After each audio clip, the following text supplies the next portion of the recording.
Hello friends, welcome to Indian study पर आपका स्वागत है। दोस्तों, आज की इस वीडियो में मैं आप लोग के लिए जीके का टेस्ट लेकर के आया हूं, जो कि आपके आने वाले एग्जाम यूपी जेल वार्डर के लिए बहुत ही ज़्यादा इंपॉर्टेंट है। वीडियो को एंड तक जरूर देखिएगा, क्योंकि लास्ट में मैं आपसे क्वेश्चंस भी पूछूंगा और उसका आंसर आपको कमेंट बॉक्स में बताना होगा। साथ ही साथ इस वीडियो की पीडीएफ डिस्क्रिप्शन में टेलीग्राम चैनल का लिंक दिया हुआ है, वहां से आप प्राप्त कर सकते हैं।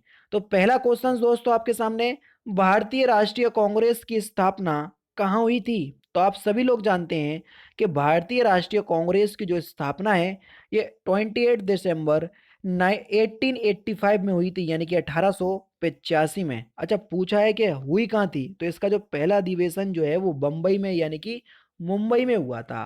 तो यानी कि यहाँ पर पहला ऑप्शन बिल्कुल करेक्ट हो जाएगा। ठीक है, नेक्स्ट क्वेश्चंस को स्टार्ट करने से पहले मैं आपको बता दूं, जब एग्जाम क्रैक करने की हो बात तो अनअकैडमी है आपके साथ। इसी उद्देश्य से अनअकैडमी आप लोगों के लिए रिवीजन बैच लेकर के आया है यूपी जेल ऑर्डर का, जो कि 2 नवंबर से स्टार्ट भी हो चुका है। इस बैच में आपको मैथ, रीजनिंग, हिंदी और जीके सभी कुछ पढ़ाया जा रहा है, और ये जो बैच है आपका 19 दिसंबर से पहले पहले कंप्लीट भी हो जाएगा।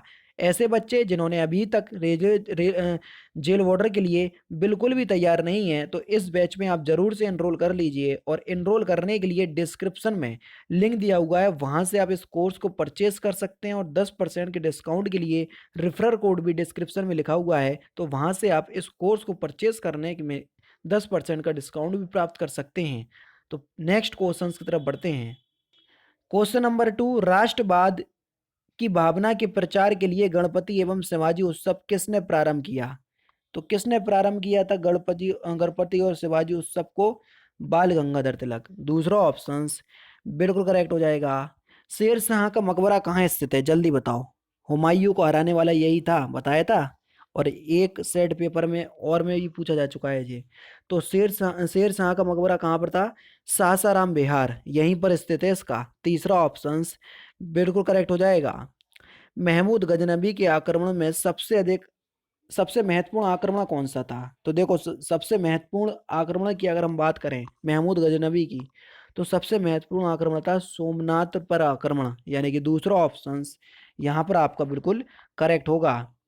महात्मा बुद्ध को ज्ञान की प्राप्ति कहाँ हुई? इंपॉर्टेंट क्वेश्चंस और सिंपल भी है। तो महात्मा बुद्ध को जो ज्ञान की प्राप्ति है ये बोध गया निरंजना नदी के तट पर हुई, तो ये भी आपसे पूछा जाता है। तीसरा ऑप्शन बिल्कुल करेक्ट है। नेक्स्ट क्वेश्चन, चित्रकला की बंगाल शैली का अग्रदूत कौन था, जल्दी बताओ।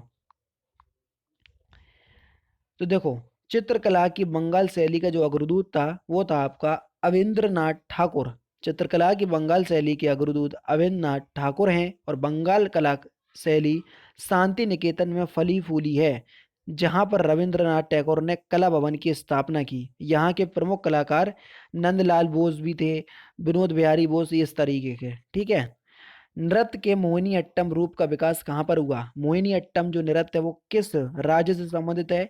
तो ये केरल से संबंधित है, यानी कि केरल राज्य का नृत्य है आपका मोहिनी अट्टम। दूसरा ऑप्शन बिल्कुल करेक्ट है।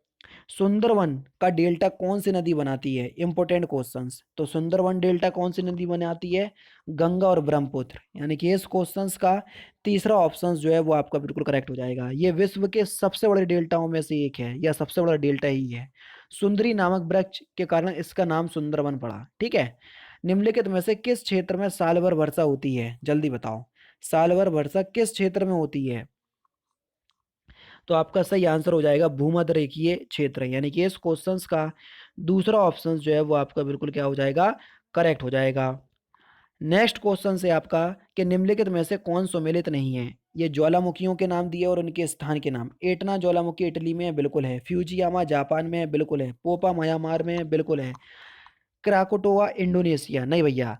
क्राकोटोआ जो है ये सुंडा, यानी कि जाबरा और सुमात्रा के बीच जो स्थित है उसको सुंडा बोलते हैं। तो ये काकराटोआ जो ज्वालामुखी है सुंडा में स्थित है, यानी कि चौथा ऑप्शन से यहाँ पर आपका बिल्कुल क्या हो जाएगा? करेक्ट हो जाएगा। न्यूनतम समर्थन मूल्य का निर्धारक है कौन, जल्दी बताओ। ये बहुत इंपॉर्टेंट क्वेश्चन है, कि अभी हाल ही में आप सभी लोग जानते हैं कि किसान का जो बिल आया है, जिन्होंने बहुत विरोध किया था उस बिल का, तो वहां से ये क्वेश्चंस रिलेट करके आपसे पूछा जा सकता है। तो न्यूनतम समर्थन मूल्य का अर्थ है कृषि लागत एवं मूल्य आयोग, यानी कि इस क्वेश्चन का तीसरा ऑप्शन बिल्कुल करेक्ट हो जाएगा। बैंक दर ब्याज की दर, बैंक दर ब्याज की वह दर है जिस पर केंद्रीय बैंक वाणिज्य बैंकों को ऋण प्रदान करते हैं। दूसरा ऑप्शन बिल्कुल करेक्ट है। नेक्स्ट क्वेश्चन, भारत सरकार के बजट के कुल घाटे में किस घाटे का सबसे अधिक योगदान है, जल्दी बताओ।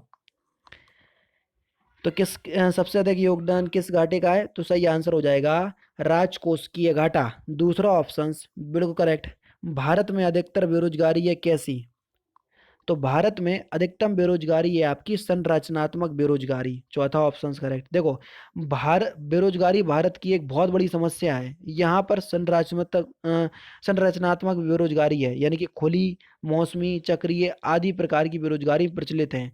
संरचनात्मक बेरोजगारी वह बेरोजगारी होती है जो अर्थव्यवस्था में होने वाले संरचनात्मक बदलाव के कारण उत्पन्न होती है। यानी कि चौथा ऑप्शन बिल्कुल करेक्ट है। अभी अर्थव्यवस्था में बदलाव हुआ, बिल्कुल डाउन अर्थव्यवस्था हो गई, कितने लोगों की नौकरी गई आप सभी लोग जानते हैं, तो उसी बेरोजगारी को हम संरचनात्मक बेरोजगारी कहते हैं।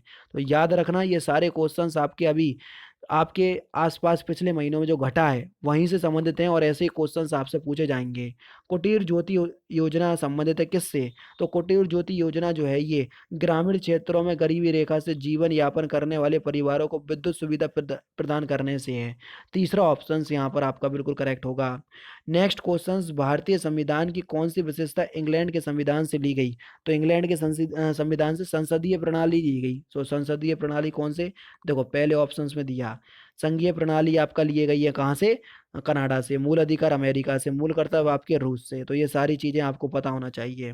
निम्नलिखित में से कौन सा कार्यक्रम जो है वो सही है, इंदिरा गांधी, जवाहरलाल नेहरू, मुरारजी देसाई, चरण सिंह, ये प्रधानमंत्री बनने का कार्यक्रम है, तो आपको बताना है। अब देखो, सबसे पहले तो आपके जो प्रधानमंत्री बने थे वो बने थे आपके जवाहरलाल नेहरू, यानी कि दूसरा ऑप्शन सबसे पहले आएगा। अब देखो, दूसरे और तीसरे ऑप्शन में दिया, ये दोनों तो हटा ही दो, ठीक है। उसके बाद जो बनी थी वो बनी थी आपकी इंदिरा गांधी, यानी कि दूसरा और पहला। अब बता, दूसरा और पहला कौन से ऑप्शंस में दिया, तीसरा ऑप्शंस में दिया। तीसरा ऑप्शन आपका बिल्कुल करेक्ट हो जाएगा। जवाहरलाल नेहरू 1964 तक रहे थे, फिर 1966 से आपकी इंदिरा गांधी बनी थी। फिर अगर हम मुरारजी देसाई की बात करें तो 1977 से बने थे ये। फिर चौधरी चरण सिंह आपके सबसे लास्ट में 1980 के आसपास, ठीक है। एकल हस्तांतरणीय मतदान प्रणाली में हर मतदाता व्यक्त कर सकता है, तो मतदाता व्यक्त कर सकता है उतने विकल्प जितने चुनाव में प्रत्याशी हों। चौथा ऑप्शन बिल्कुल करेक्ट।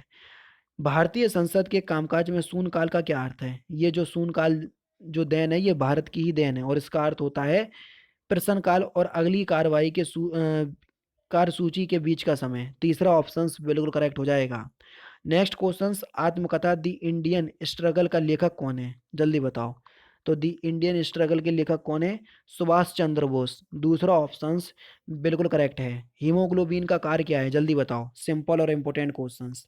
तो हीमोग्लोबिन का कार्य क्या होता है, ऑक्सीजन ले जाना। दूसरा ऑप्शन बिल्कुल करेक्ट हो जाएगा। मलेरिया रोग के परजीवी का वाहक कौन होता है, मलेरिया जो रोग है वो किस कारण होता है, तो मलेरिया रोग के परजीवी का भाग होता है माना एनाफिलीज मच्छर। यानी कि पहला ऑप्शन आपका बिल्कुल करेक्ट। सिंपल क्वेश्चंस, आवृत्ति का मात्रक जल्दी बताओ। बहुत सिंपल है, आसानी से बता सकते हैं। तो आवृत्ति का मात्रक तो हर्ट्ज होता है कि नहीं होता। यानी कि इस क्वेश्चंस का चौथा ऑप्शन जो है वो आपका बिल्कुल करेक्ट हो जाएगा। चंद्रशेखर आजाद कृषि एवं तकनीकी विश्वविद्यालय निम्नलिखित में से किस नगर में स्थित है, इंपोर्टेंट क्वेश्चन जल्दी बताओ। चंद्रशेखर आजाद कृषि एवं तकनीकी विश्वविद्यालय, तो ये कहाँ पर स्थित है, ये कानपुर में स्थित है। तीसरा ऑप्शन यहाँ पर आपका बिल्कुल करेक्ट हो जाएगा। उत्तर प्रदेश में से निम्नलिखित में से कहाँ कृषि विश्वविद्यालय है, जल्दी बताओ। तो कहाँ पर है, तो आपका जो सही आंसर हो जाएगा वह हो जाएगा आपका फैजाबाद। देखो, एक तो कानपुर में है सबसे पहला, फिर 1975 में ही आपका कानपुर में बना था और फैजाबाद में बना था, फिर इलाहाबाद में 1999 में, और सरदार वल्लभ भाई पटेल मेरठ वाला। फिलहाल में ये चार हैं, एक झांसी वाला और बन रहा है और एक और बन रहा है इलाहाबाद में। तो आपके टोटल 6 हो जाएंगे शायद। अभी तो फिलहाल मुझे 5 की जानकारी अच्छे से है, जो कि झांसी में तो ये कार्यरत है ही, ठीक है। तो इस बात को ध्यान रखना, फिलहाल अभी आप 4 ही मान करके चलें जो मैंने अभी आपको बताए। लखनऊ में कला एवं शिल्प महाविश्वविद्यालय की स्थापना कब की गई, जल्दी बताओ। तो कब की गई? तो आपका सही आंसर हो जाएगा 1911 में। पहला ही ऑप्शन से आपका बिल्कुल क्या हो जाएगा बच्चों? करेक्ट हो जाएगा। उत्तर प्रदेश में भारतीय कला परिषद की स्थापना कहाँ की गई? जल्दी बताओ। उत्तर प्रदेश में 1920 में भारतीय कला परिषद की स्थापना कहाँ की गई? तो ये की गई आपकी वाराणसी में। पहला ऑप्शन यहाँ पर आपका बिल्कुल करेक्ट हो जाएगा। सूची 1 को सूची 2 से मिलाना है। जल्दी बताइए कि आपका सही आंसर क्या है। कनक भवन ये कहाँ पर है? जल्दी बताओ, आपको मिलान करना है। इंपॉर्टेंट क्वेश्चन है बहुत ही ज्यादा। देखो कनक भवन जो है ये आपका अयोध्या में है, ठीक है। उसके बाद अगर हम बात करें कामदगिरी पर्वत, तो ये आपका चित्रकूट में है।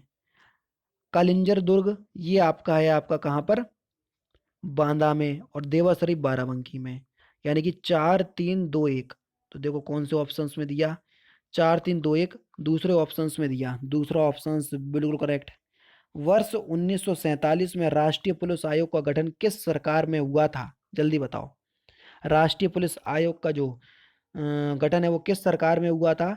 तो आपका जो सही आंसर हो जाएगा वह हो जाएगा जनता पार्टी की सरकार। दूसरा ऑप्शन बिल्कुल करेक्ट हो जाएगा।